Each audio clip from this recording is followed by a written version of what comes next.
अब इसका question number 7 देखते हैं. What are the duties of the Chief of Defence Staff as head of the Department of the Military Affairs? सबसे पहला जो इसका पॉइंट इन्होंने लिखा है, Permanent Chairman of Chiefs of Staff Committee. Yes, this is correct. Exercise military command over the 3 service chief, जो तीनों हमारी फोर्सेस हैं, ठीक है, उन पर डायरेक्ट कमांड ये करते हैं, ये भी ठीक है. Principal military adviser to defence minister on all 3 service matters. Yes, ये तीनों ही सही हैं. सो इसका करेक्ट आंसर 1, 2, 3 हो जाएगा.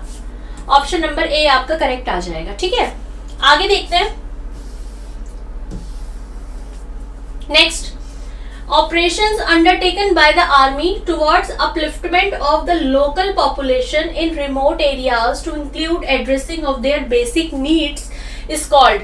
तो इस ऑपरेशन को आर्मी ने यहाँ पर ऑपरेशन सद्भावना नाम दिया था, और ये स्पेशली जो यूनियन टेरिटरी है, ठीक है, लद्दाख रीजन में जो हमारे यहाँ पे बेसिक नीड्स, जो पॉपुलेशन रिमोट एरिया में जो लोग रहते हैं उनको बेसिक नीड जो है उनको देने के लिए यहाँ पे आर्मी ने इस ऑपरेशन को चलाया, ऑपरेशन सद्भावना. इसमें आर्मी जो गुडविल स्कूल्स होते हैं उनको रन करते हैं, इंफ्रास्ट्रक्चर डेवलपमेंट पे ध्यान दे रही है, और साथ ही साथ यहाँ पे जो एजुकेशनल टूर है वो भी प्रोवाइड कराए जाते हैं. सो ऑप्शन नंबर सी यहाँ पे इसका करेक्ट होगा. आगे देखते हैं. Next, The longest border between any 2 countries in the world is between. जो सबसे लंबा बॉर्डर है, ये एक डायरेक्ट क्वेश्चन है, इसमें कुछ भी नहीं सोचना. द लॉन्गेस्ट बॉर्डर जो है वो कनाडा और यूएसए के बीच में है, और ये नियरली अगर हम बात करें तो 9000 किलोमीटर ये लंबा है अक्रॉस लैंड एंड वाटर. सो इसका करेक्ट आंसर यहाँ पर जो आ जाएगा ऑप्शन नंबर ए आएगा, Canada and the United states of America. Next,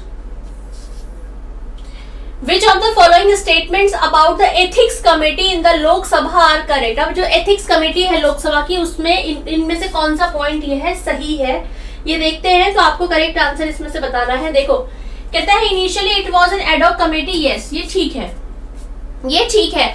ठीक है, जो हमारे लेट स्पीकर थे जीसी बाला योगी, ठीक है, उन्होंने इस कमेटी को गठन किया था 2000 में, और इसका नाम लिखा था एडॉक एथिक्स कमेटी, इसका नाम दिया था.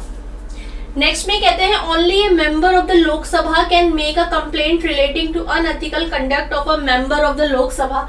तो बच्चे ये ओनली नहीं है, कोई भी किसी के भी अगेंस्ट, किसी भी एमपी के अगेंस्ट, यहाँ पर जो मेंबर है लोकसभा का उनके अगेंस्ट यहाँ पर कंप्लेंट रजिस्टर कर सकता है, लेकिन यहाँ पे ओनली नहीं आएगा. तो देखो, जो सेकेंड पॉइंट है वो तो कट हो गया. ठीक, अब एक चीज समझो कि सेकंड नहीं होगा, तो यहाँ पर सेकंड है ये नहीं हो सकता, यहाँ पे सेकंड है ये नहीं हो सकता, इसमें सेकंड है ये नहीं हो सकता. तो बचा क्या? Option number C. 1 हमारा पहले ही करेक्ट था, यानी कि 3 भी यहाँ पर करेक्ट होगा. सो करेक्ट आंसर आ जाएगा 1 and 3 ओनली. राइट, आगे मूव करते हैं.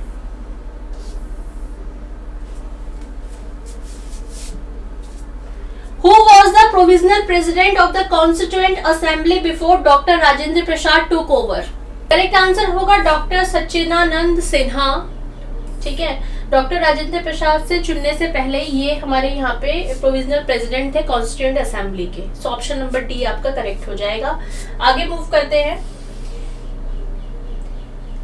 With reference to the Government of India Act 1935, consider the following statements. पहला कहता है it provided for the establishment of an all India federation based on the union of the British India provinces and princely states. दूसरा कहता है defense and foreign affairs were kept under the control of the federal legislature.